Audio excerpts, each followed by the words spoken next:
Organized crime is allowed and sometimes even supported and protected by the Chinese state to do a certain amount of activity within diaspora communities that's connected back to China. And in exchange for that support or protection, organized crime is expected to and does perform certain services.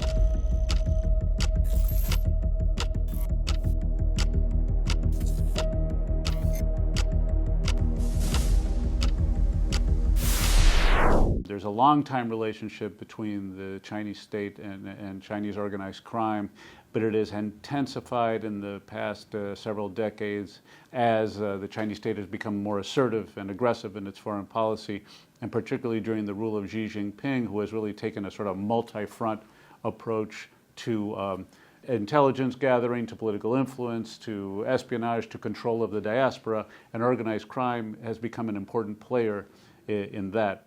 Those include money laundering, which is a very important area where Chinese organized crime has really grown in recent years in the Americas and in Europe, particularly related to the laundering of drug money. Chinese organized crime also assists the Chinese state in transnational repression, particularly in the clandestine Chinese police stations overseas, which the Chinese state uses to control and repress dissidents and fugitives. It's almost as if the Chinese police state is treating diaspora communities as if they were colonies. The criminal groups that are working with the overseas Chinese police stations are themselves Chinese criminal groups. They tend to be provincially based. So you have a big diaspora from the province of Fujian, which is a province with a lot of migration, a lot of poverty, a tradition of organized crime, smuggling, and official corruption. And what we have found is a presence of Fujianese gangsters playing prominent roles in the leadership of the community, particularly in diaspora associations, Fujian associations, which kind of are the leadership of the community. And that is a vector where organized crime and the Chinese state come together, because the Chinese government use those associations to assert their power. It is the associations that run the police stations in conjunction with the police from the province of Fujian. So again, you have an ironic and bizarre situation in the city of Prato, Italy.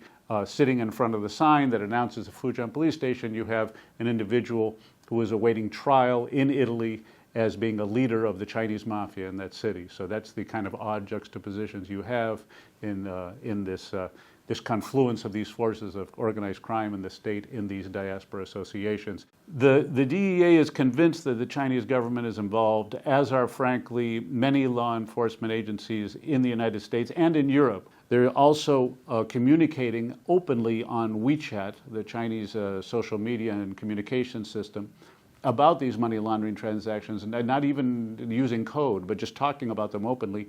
And we know that WeChat is monitored by the Chinese government. A number of Chinese state banks in the United States and in Europe have been sanctioned for direct involvement in money laundering activity.